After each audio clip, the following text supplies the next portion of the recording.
Support comes from the Missouri Forest Products Association. Missouri produces wood pallets, railroad ties, white oak barrels, hardwood floors, and more. Details on the variety of products made in the state are at choosewood.com. This is St. Louis on the Air from St. Louis Public Radio. I'm Elaine Cha.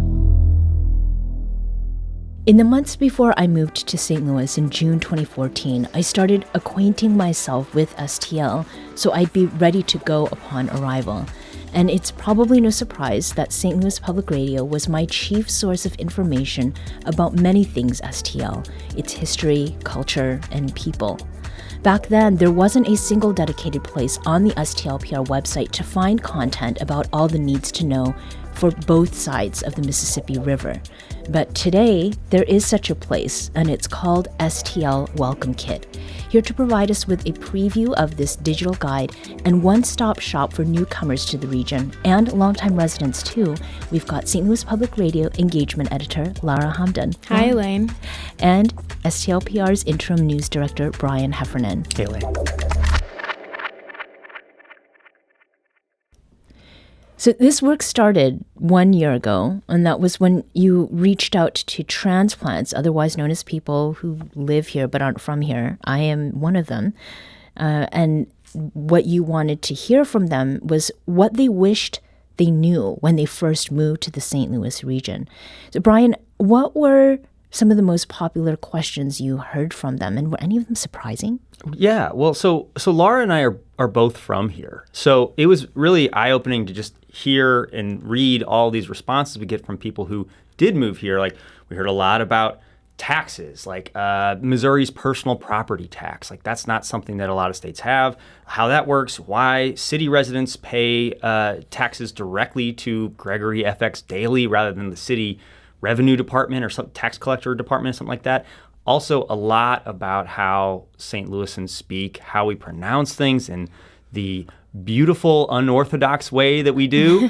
And so a lot of people would just say, like, wow, it took me so long to figure out when everybody's talking about Interstate 64, but saying Highway 40.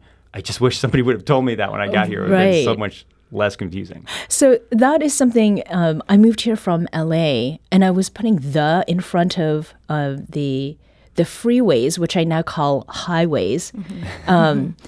That was certainly something that came up really immediately. But that pronunciation part is very much a St. Louis thing. The STL Welcome Kit also highlights, right, these regional dialects. There's one example here of Black St. Louisans who pronounce words that end with R sounding like We exaggerate the R in every word. So if it's let's see, to hear or we hear. So, and it's like turn the E into a U a little bit. So I believe it's just the exaggeration of the R and like the slur. And we just carry our words and throw them all together. And there's the accent heard in the central corridor of the city and on the south and north sides and inner ring suburbs. Here are some folks with that accent saying the number that comes after 39. It's from 1940. 40. From 1941, 42. I used to have an address was 4447. Well, we've been married 45 years. So you had said earlier, Brian, both you and Lara, you're from St. Louis. Mm-hmm. Brian, your family's from South County. Lara, yours is from North. Hearing those, I mean, is that something that you remarked upon just going through everyday life? Or was it through these questions that people were asking about pronunciation that it like kind of dawned on you? Yeah. So mine's a bit of an embarrassing story. Growing up in North County and in Florissant, I went to a predominantly Black schools and I had many Black friends. And I'm sort of a chameleon, you can say, when I'm around different people. I tend to mimic or speak the way they speak. And I didn't realize I was doing that until my mom overheard me one time in middle school talking to my friends. And she was like, "Why are you talking like that?" And so I realized then that people of different backgrounds speak the way they do for a particular reason. And I realized, with my Black friends, this is part of their cultural identity here. But it honestly wasn't until I came to work at St. Louis Public Radio that I actually learned about why they speak that way, and the farty, far accent and stuff like that, because of different segments on St. Louis on the Air or different reporting that people had done.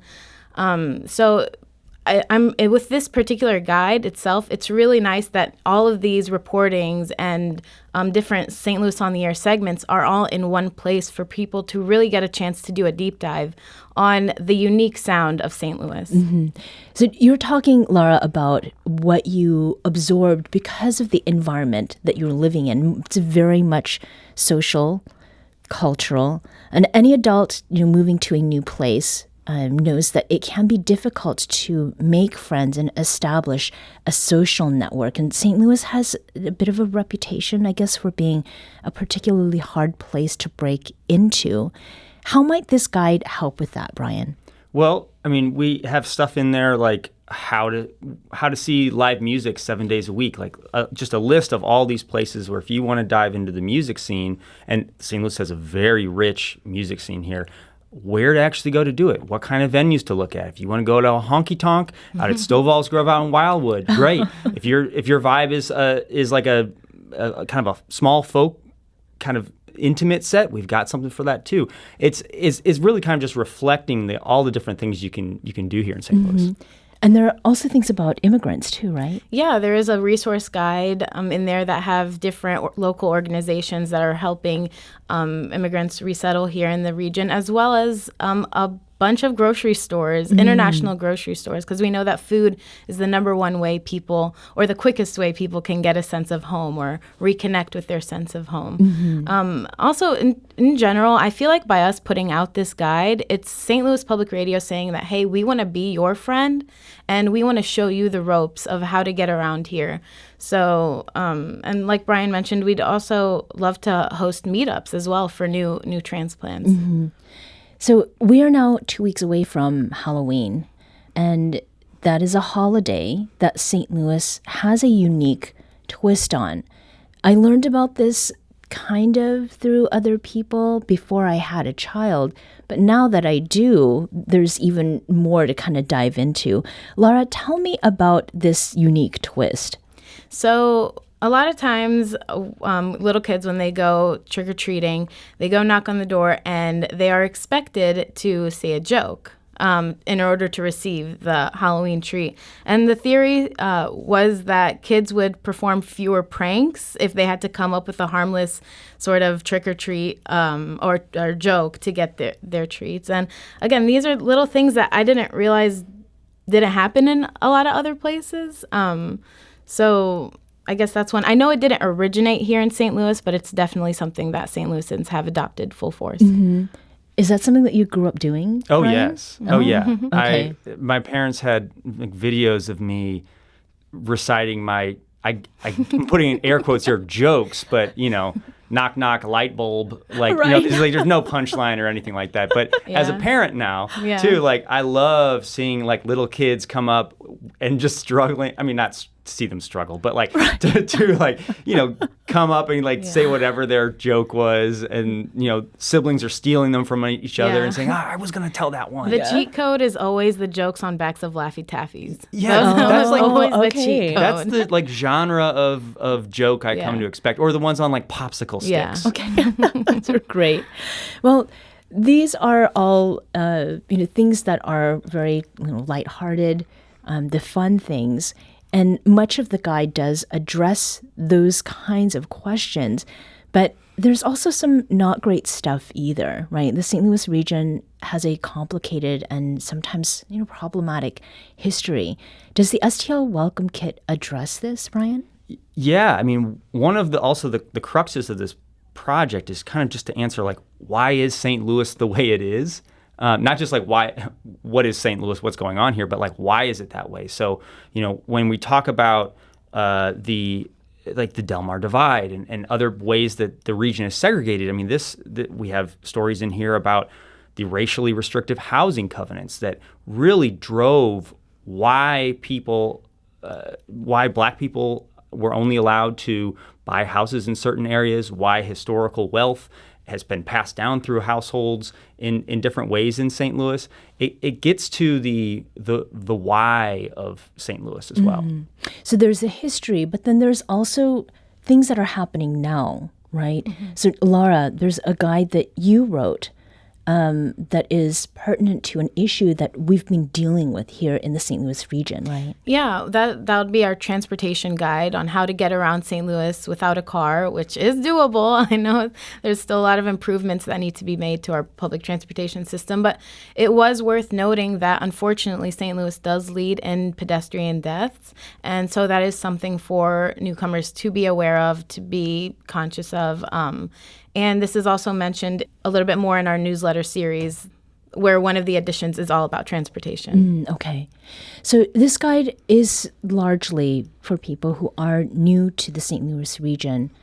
But are there things that longtime residents will find useful too, Lara?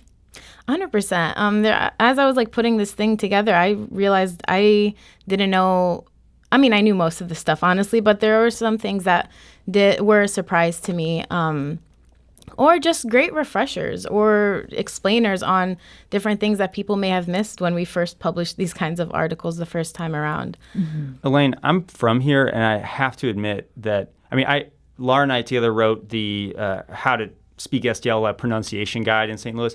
There are street names that I roll up upon, and I because I'm from here, I know that it's going to be pronounced in a way that is not going to be like how a traditional Frenchman would say it. Okay. But I'm not always sure of it. So a fun thing about this was actually talking to people who live in different parts of St. Louis. Be like, hey, how do you say this street? Was there one in particular? Yeah. Kosciuszko? I don't even know how to say it. Kosciuszko? Yeah. The neighborhood just east of Soulard. Okay. The street I was thinking about I think it's Cabany. Yes. Which looks like a caban. Yeah, caban or something. Right. So this guide, there's a web page that is associated with it, and that's stlpr.org/welcome. And Lara, you had mentioned a newsletter. So how does the guide work, and what's this newsletter component? So the website will have all of our content available all the time, but our newsletter is a limited newsletter series where you sign up and you'll receive one newsletter a week, and we basically break down each topic with one curated newsletter from me to people's inboxes. So it's just an extra component and a way to learn more about things that maybe aren't even featured in the kit as well.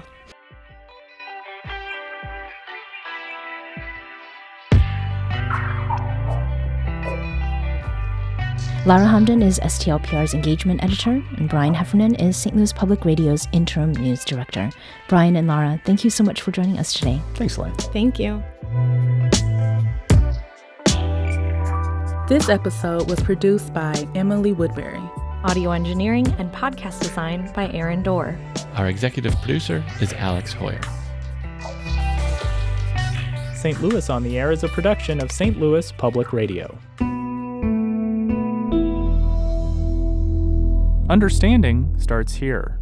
St. Louis on the Air proudly supports local artists by using music from Life Creative Group. Do you find yourself regularly listening to episodes of St. Louis on the Air? Suggest us to a friend you think might enjoy our conversations.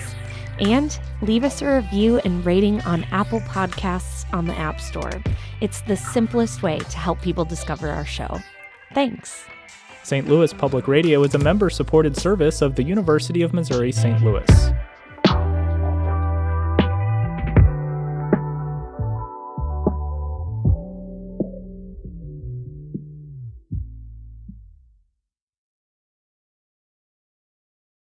Support comes from the Missouri Forest Products Association. Missouri produces wood pallets, railroad ties, white oak barrels, hardwood floors, and more. Details on the variety of products made in the state are at choosewood.com.